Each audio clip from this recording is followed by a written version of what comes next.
Bismillahirrahmanirrahim. Assalamualaikum warahmatullahi wabarakatuh.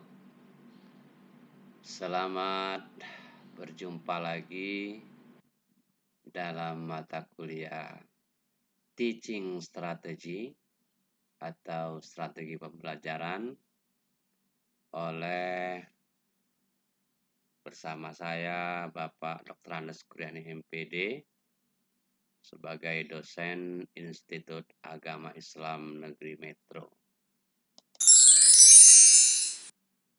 Baiklah, untuk pertama dan utama sebelum kita mengenal lebih jauh apa itu strategi pembelajaran, terlebih dahulu kita harus memahami arti dan pengertian dari strategi pembelajaran. Strategi pembelajaran adalah serangkaian kegiatan yang dilaksanakan oleh guru atau dosen atau instruktur selama proses pembelajaran, mulai dari membuka pelajaran sampai dengan menutup pelajaran, di mana strategi ini disusun secara terencana, teratur, berurutan, sehingga tercapai tujuan pembelajaran yang diharapkan.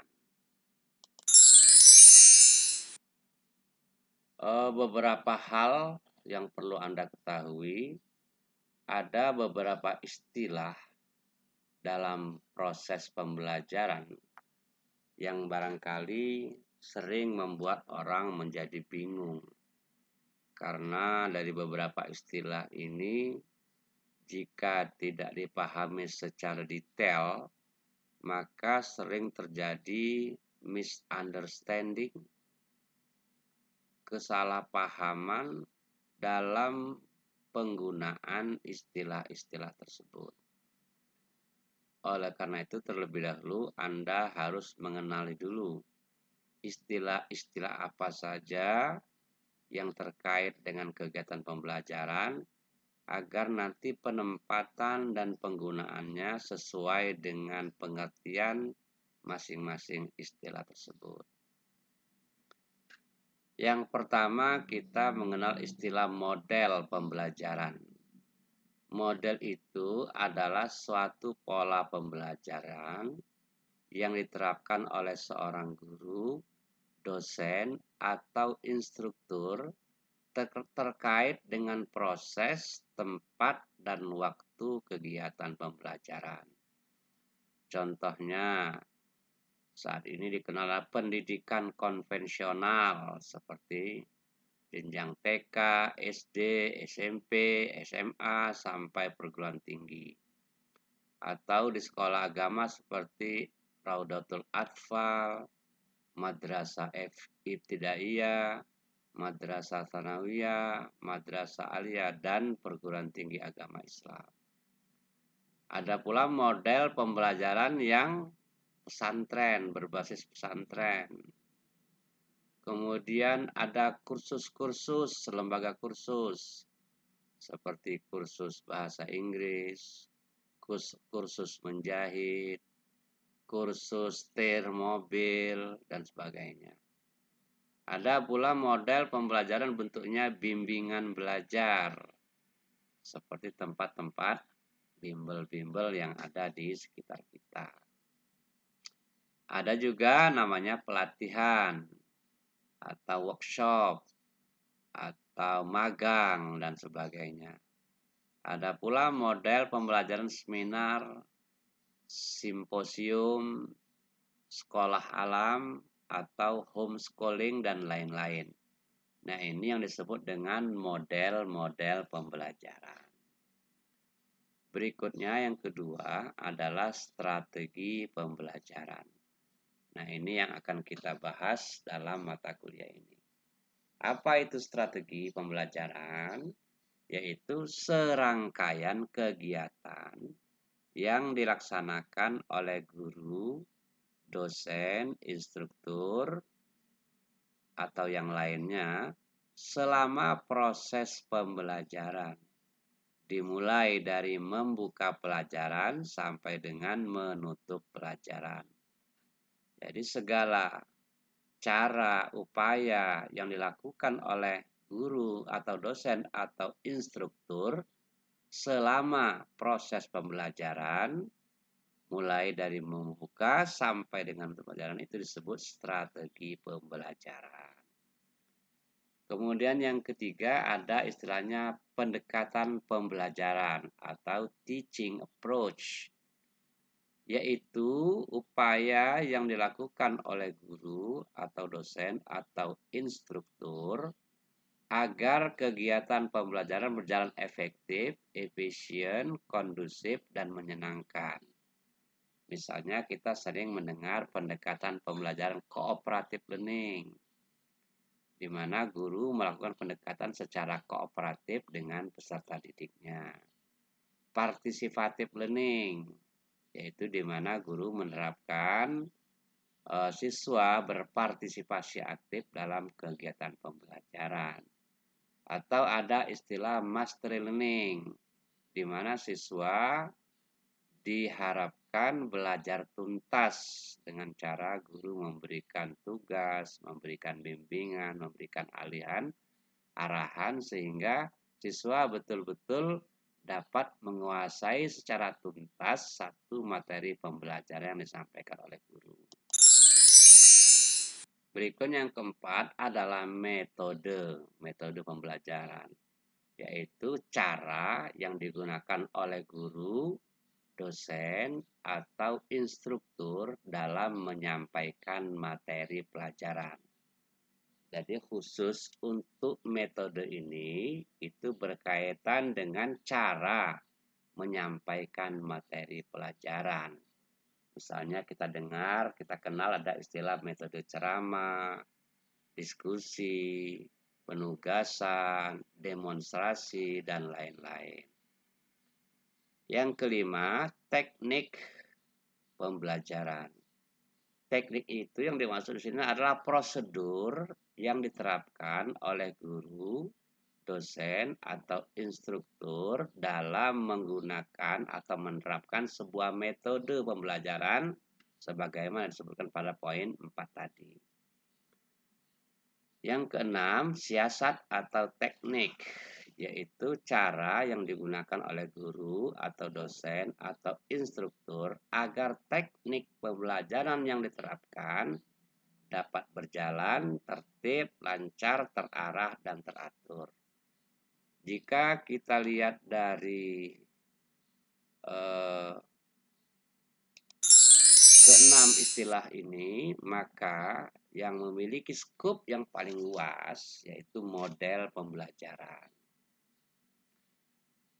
Nah, di dalam salah satu model pembelajaran itu, guru menggunakan yang namanya strategi pembelajaran. Agar strategi pembelajaran lebih tepat, lebih efektif dan efisien, maka seorang guru atau dosen atau instruktur pun perlu memerlukan yang namanya pendekatan pembelajaran atau teaching approach ya. Jadi paling atas, paling luas itu adalah model. Di dalam model itu ada strategi.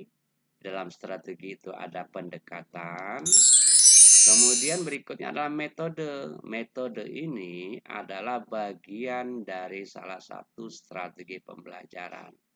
Di mana kita melihat metode ini fokusnya adalah atau digunakan pada saat menyampaikan materi pelajaran. Di dalam metode, agar metode itu berjalan lancar, diperlukan yang namanya teknik pembelajaran. Nah, dalam teknik, yang bagian terkecil dari kegiatan pembelajaran itu adalah nama siasat atau taktik. Ini juga disebut dengan taktik. Jadi dengan demikian, keenam istilah ini tentunya sangat berbeda makna dan penerapannya.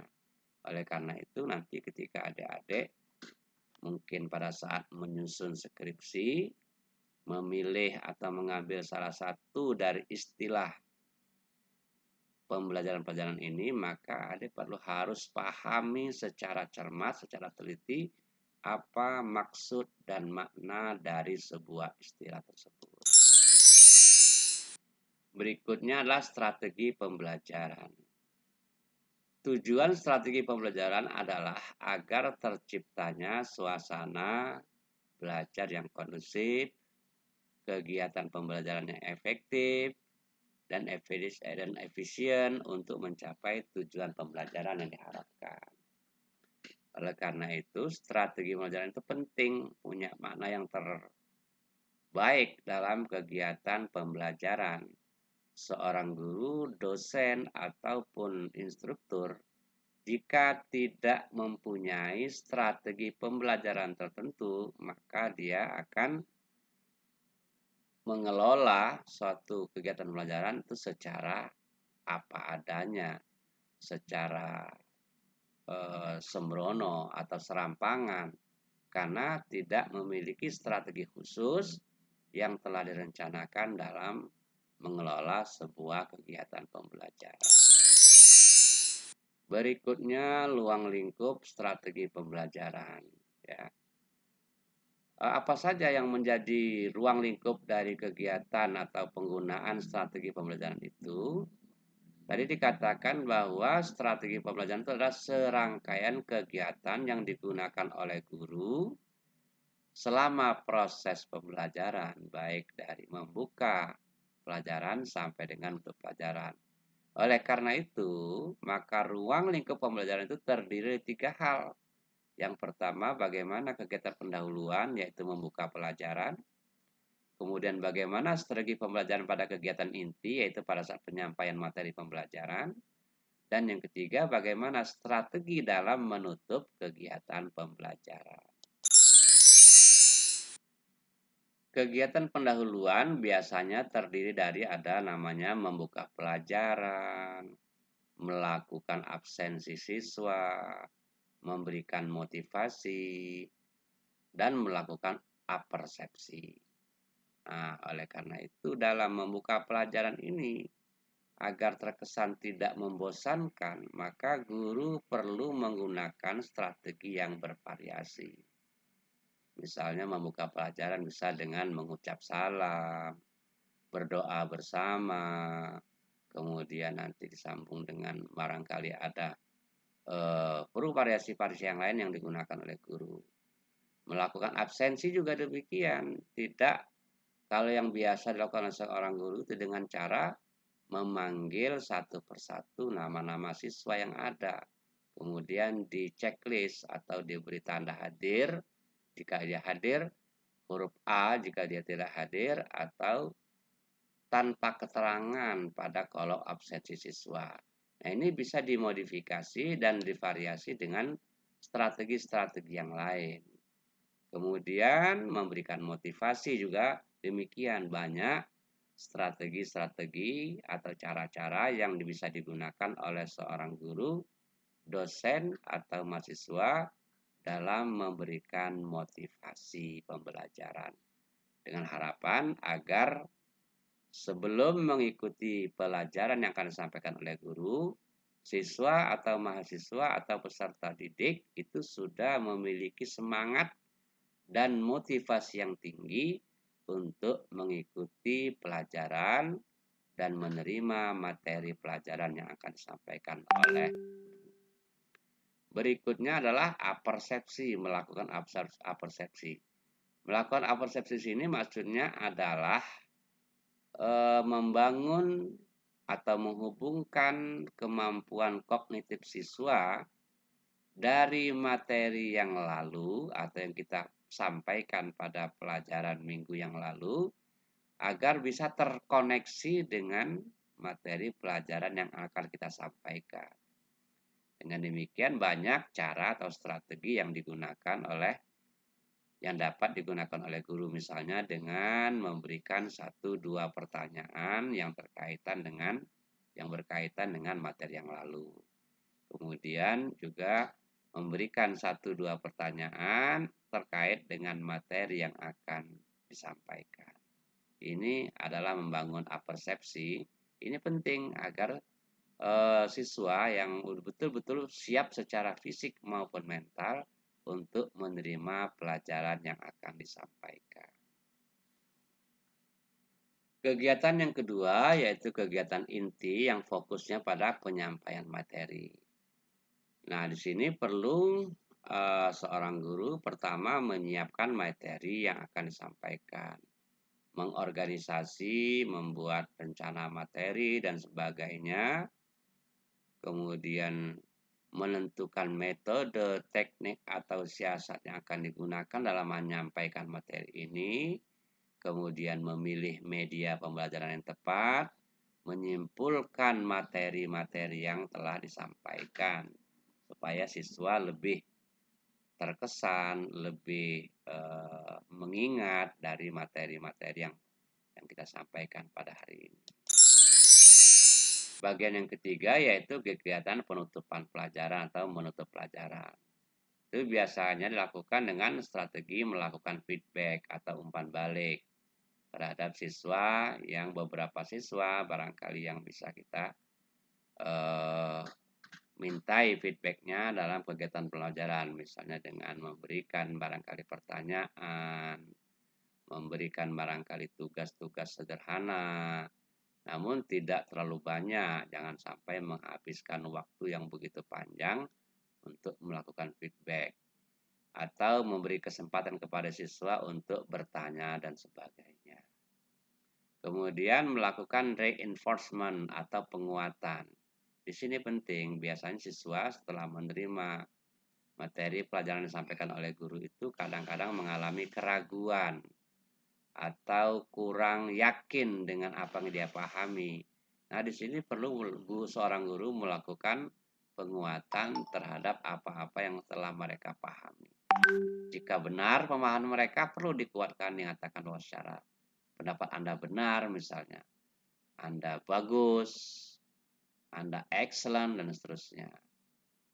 Kemudian poin C memberikan penilaian, yaitu memberikan penilaian secara singkat atau penilaian harian ya, tentang atau untuk mengukur sejauh mana penguasaan dan pemahaman siswa terhadap materi yang telah disampaikan.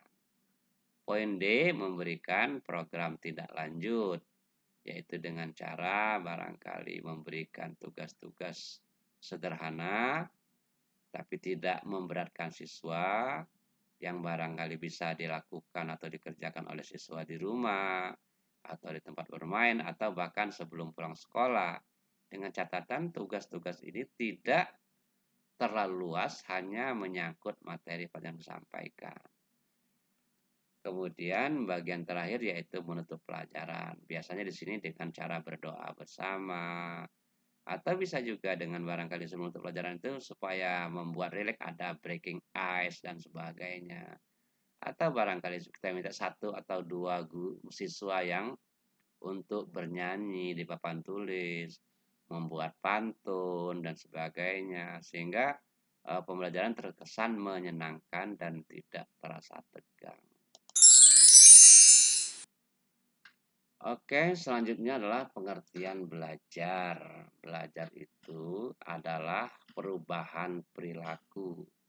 Sedangkan perilaku itu adalah amat atau tindakan yang dapat diamati. Atau dengan kata lain, perilaku adalah suatu tindakan yang dapat diamati atau hasil yang diakibatkan oleh tindakan atau beberapa tindakan yang diamati. Ini menurut Vernon Gerlach dan Donald Ely dalam bukunya Teaching and Media: A Systematic Approach. Kemudian ada pendapat Abdillah, belajar itu adalah suatu usaha sadar yang dilakukan oleh individu dalam perubahan tingkah laku, baik melalui pelatihan dan pengalaman yang menyangkut aspek-aspek kognitif, afektif, atau psikomotorik untuk memperoleh tujuan tertentu. Kemudian berikutnya pengertian belajar menurut Gagne dalam buku Wandi tahun 2007, di mana belajar itu adalah satu proses organisme berubah perilakunya akibat suatu pengalaman. Selanjutnya adalah pengertian pembelajaran. Secara umum, pembelajaran itu dapat diartikan sebagai suatu kegiatan yang dilakukan oleh guru sedemikian rupa sehingga tingkah laku siswa berubah ke arah yang lebih baik. Ini menurut Darsono. Secara khusus, menurut teori behavioristik, mendefinisikan pembelajaran sebagai usaha guru dalam membentuk tingkah laku yang diinginkan dengan menyediakan lingkungan atau stimulus agar terjadi hubungan stimulus dan respon tingkah laku yang diinginkan melalui latihan. Dan setiap latihan yang berhasil harus diberi hadiah atau reinforcement. Selanjutnya, menurut teori kognitif, menjelaskan pengertian pembelajaran sebagai suatu cara guru memberikan kesempatan kepada siswa untuk berpikir agar dapat mengenali dan memahami apa yang sedang dipelajari. Ini fokusnya pada kognitif ya, pemahaman dan pengenalan siswa terhadap materi pelajaran yang diterima. Kemudian teori Gestalt. Pembelajaran adalah merupakan usaha guru untuk memberikan materi pembelajaran sedemikian rupa sehingga siswa lebih mudah mengorganisirnya atau mengelolanya, mengaturnya menjadi suatu gestal atau sesuatu yang lebih bermakna. Selanjutnya, teori humanistik menjelaskan bahwa pembelajaran adalah sebuah proses memberikan kebebasan kepada siswa untuk memilih bahan pelajaran dan cara mempelajarinya sesuai dengan minat dan kemampuannya. Selanjutnya, menurut Suharsimi Arikunto, pembelajaran adalah suatu kegiatan yang mengandung terjadinya proses penguasaan pengetahuan, keterampilan, dan sikap oleh subjek atau siswa yang sedang belajar. Selanjutnya, di sisi lain, Arikunto juga menjelaskan adalah pembelajaran merupakan bantuan pendidikan kepada anak didik agar mencapai kedewasaan di bidang pengetahuan, keterampilan, dan sikap. Demikianlah untuk materi kita pada hari ini. Mudah-mudahan ada manfaatnya. Terima kasih atas partisipasi dan kesabarannya. Kita ketemu lagi pada pertemuan yang akan datang. Sekian, terima kasih. Wassalamualaikum warahmatullahi wabarakatuh.